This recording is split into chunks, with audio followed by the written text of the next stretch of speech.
ಧರ್ಮಸ್ಥಳ ಧರ್ಮಾಧಿಕಾರಿ ಬಗ್ಗೆ ಅಪಪ್ರಚಾರಕ್ಕೆ ಕಿಡಿಕಾರ್ತಾ ಇದ್ದಾರೆ. ಮೈಸೂರು ಬೆಳಗಾವಿ ಜಿಲ್ಲೆಯಲ್ಲಿ ಪ್ರತಿಭಟನೆಯ ಕಿಚ್ಚು ಜೋರಾಗಿದೆ. ಜಾಲತಾಣದಲ್ಲಿ ಧರ್ಮಸ್ಥಳ ಕ್ಷೇತ್ರದ ಬಗ್ಗೆ ಅಪಪ್ರಚಾರ ಮಾಡಿದ್ದಕ್ಕಾಗಿ ಕಿಡಿಗೇಡಿಗಳ ವಿರುದ್ಧ ಕ್ರಮಕ್ಕೆ ಸಾರ್ವಜನಿಕರು ಒತ್ತಾಯಿಸ್ತಾ ಇದ್ದಾರೆ. ಜೈನ ಸಮಾಜದಿಂದಲೂ ಕೂಡ ಶಾಂತಿಯುತ ಮೌನ ಪ್ರತಿಭಟನೆಯನ್ನ ನಡೆಸಲಾಗ್ತಾ ಇದೆ.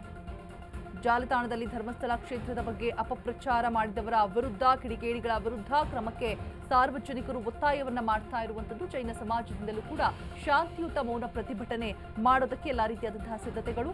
ಧರ್ಮಸ್ಥಳ ಧರ್ಮಾಧಿಕಾರಿಗಳ ಬಗ್ಗೆ ಅಪಪ್ರಚಾರಕ್ಕೆ ಕಿಡಿಕಾರ್ತಾ ಇದ್ದಾರೆ, ಆಕ್ರೋಶವನ್ನ ವ್ಯಕ್ತಪಡಿಸ್ತಾ ಇದ್ದಾರೆ. ಜಾಲತಾಣಗಳಲ್ಲಿ ಧರ್ಮಸ್ಥಳ ಕ್ಷೇತ್ರದ ಬಗ್ಗೆ ಅಪಪ್ರಚಾರ ಮಾಡಿದಂತಹವರ ಮೇಲೆ ಕ್ರಮ ಕೈಗೊಳ್ಳಬೇಕು ಅಂತ ಹೇಳಿಬಿಟ್ಟು ಪ್ರೊಟೆಸ್ಟ್ ಅನ್ನ ಮಾಡೋದಕ್ಕೆ ಮುಂದಾಗಿರುವಂತದ್ದು. ಧರ್ಮಸ್ಥಳದ ಹೆಸರನ್ನ ಹಾಳು ಮಾಡಿದ್ದಕ್ಕಾಗಿ ಮೈಸೂರು ಬೆಳಗಾವಿ ಜಿಲ್ಲೆಯಲ್ಲಿ ಪ್ರತಿಭಟನೆಯ ಕಿಚ್ಚು ಜೋರಾಗಿದೆ. ಅಂತೇಳಿ ವೀರೇಂದ್ರ ಹೆಗಡೆಯವರು, ಅದು ಪ್ರಾಚೀನವಾದಂಥ ಮಂದಿರ.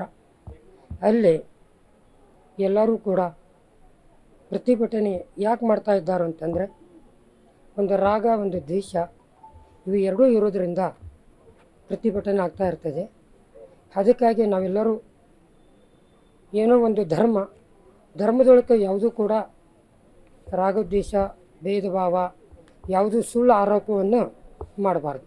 ಸುಳ್ಳು ಆರೋಪ ಮಾಡೋದ್ರಿಂದ ಧರ್ಮಕ್ಕೆ ಹಾನಿ ಆಗ್ತಾಯಿದೆ, ಸಮಾಜಕ್ಕೆ ಹಾನಿ ಆಗ್ತಾಯಿದೆ. ಹೀಗಾಗಿ ಯಾವುದೂ ಕೂಡ ಆರೋಪ ಆಗಬಾರ್ದು. ಯಾಕಂತಂದ್ರೆ ವಿಷಯಾಂತರ ಆಗಿಬಿಡ್ತದೆ.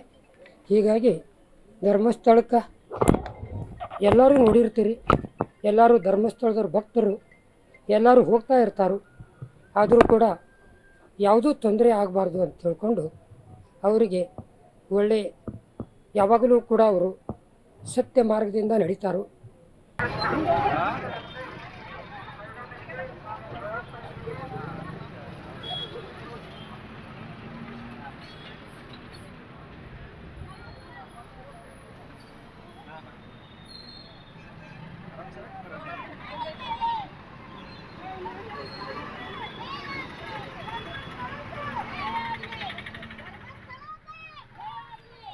ಜೈನ ಸಮಾಜದಿಂದ ಮಾಡ್ತಾ ಇರುವಂತಹ ಒಂದು ಶಾಂತಿಯುತ ಮೌನ ಪ್ರತಿಭಟನೆ ಅಂತಾನೆ ಹೇಳ್ಬೋದು. ಧರ್ಮಸ್ಥಳದ ಒಂದು ಹೆಸರನ್ನ, ಧರ್ಮಾಧಿಕಾರಿಗಳ ಹೆಸರನ್ನ ಹಾಳು ಮಾಡಿದಂತಹ ಕಿಡಿಗೇಡಿಗಳ ವಿರುದ್ಧ ಈ ಪ್ರೊಟೆಸ್ಟ್ ಅನ್ನ ಮಾಡಲಾಗ್ತಾ ಇದೆ.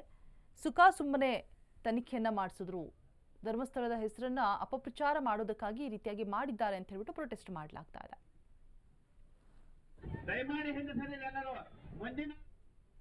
ನೆಕ್ಸ್ಟ್ ಸುದ್ದಿ ಮುಂದುವರಿಯುತ್ತೆ ವಿರಾಮದ ಬಳಿಕ.